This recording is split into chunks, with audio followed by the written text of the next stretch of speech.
Hi and welcome to another episode of Baranov TV, designed to demystify the world of accounts and tax and to help your business grow. When you set up a business, you have to decide what format you want that business to be. So it could be a sole trader, it could be a limited company, it could be a limited liability partnership. For the last two, there are significant responsibilities that a director needs to realise that they have responsibility for when they become a director of that business. So it can be quite daunting, but you really must be aware of them. They're decided and designated by the Companies Act 2006. If you want to know more detail than I'm about to give you in this episode, you can go off and have a look at the Companies House website and just type in directors' responsibilities, and that will give you a whole load of different information. The primary thing to think about is the type of information that you need to make sure that you give to Companies House, and that is the primary responsibility. So that's things like the confirmation statement on an annual basis, annual accounts, updates to any changes in officers or their personal details that might crop up, changes to the registered office, changes to the share allocation, who's got how many shares, the registration of any charges like mortgages that the company may take out, and also the details of people with significant control in the business. Now, the good news is that if you're a client of ours, then we take care of most of that information on your behalf, as long as you give us the right information, because there are some things in there that we don't know about without you telling us. Moving on from those things, there are 7 other different considerations and different responsibilities that the directors have to the business. And you remain legally responsible for all of these and the submission of all of the information I've already mentioned. So the first one is that you must follow the company's constitution, and this is the rules of the company, and these are outlined in the Memorandum and Articles of Association. These are approved by the directors and the members in advance of the company being formed, and the company secretary. So you need to make sure that you know what's in those and you know how to act in accordance with those rules.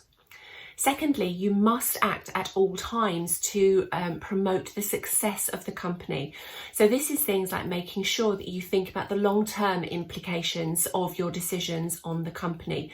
You need to think about the interests of the employees, and you need to support the relationship between the company with suppliers and customers and make sure that you're enhancing those and certainly not doing them any disservice. You need to think about the impact of the company's operation in terms of the environment and your local and wider community. And you need to maintain the company's reputation too, because that's obviously very important personally, but also from a company perspective. And you also need to make sure that you're seen to act fairly in all of your dealings. So that could be with the aforementioned suppliers and customers. It could be someone in the community. Lots of different implications. And if the company becomes insolvent, you have a responsibility to act then not for the good of the company, but for the good of your creditors, i.e. the people to whom the company owes money. You have to make sure that, thirdly, you operate with independent judgment. Now, as a director, it can be a really lonely place to be. So you might want to seek advice from various people around you, trusted advisors. So it could be your accountant, it could be bank manager, it could be friends, colleagues, other people you meet that are in similar positions, or mentors, that sort of thing. Regardless of what those people say, you have to act using your own judgment. So whatever decision you take, it will be deemed that that was your decision.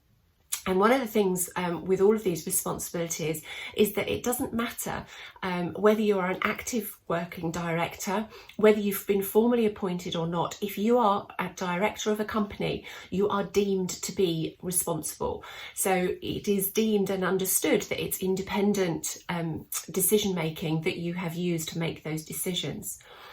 You have to exercise reasonable skill and diligence. And this one actually is a bit of a double-edged sword, because the more able you are deemed to be, the higher the standard of your actions will be expected. So for example, if you're a qualified accountant, more will be expected of you than if you left school with no qualifications and have never operated in this industry or been a director in the past. So it's just being aware that the more competent you are deemed to be and seen, then the more that will be expected of you.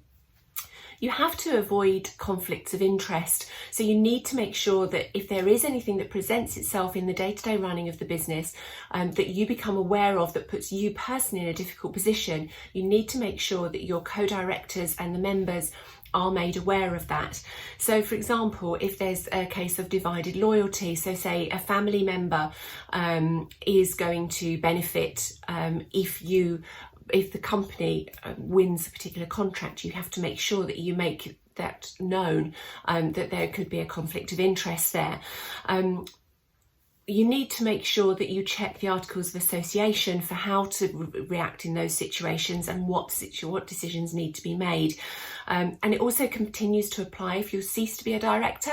So you can't use information that you knew when you were inside the company to make decisions now that you're outside. Sixth point is that you need to be aware of third-party benefits. So you can't technically accept benefits offered to you by third parties because that could be deemed to be bribery. The company, however, to be realistic, it's possible within the Articles of Association that it will accept the fact that reasonable hospitality is accepted, a bottle of wine at Christmas is acceptable, those sorts of things, but do make sure that you check, particularly given the time of year we're entering into now. And the seventh point is interests in a transaction. So you must declare the situation I mentioned before, where there could be a potential conflict of interest. If there's a family member owned business who might be deemed to benefit from a company contract or any other interest in a particular transaction going through the company, you need to make sure that everyone within the company is aware of that and that that's handled in line with the Articles of Association.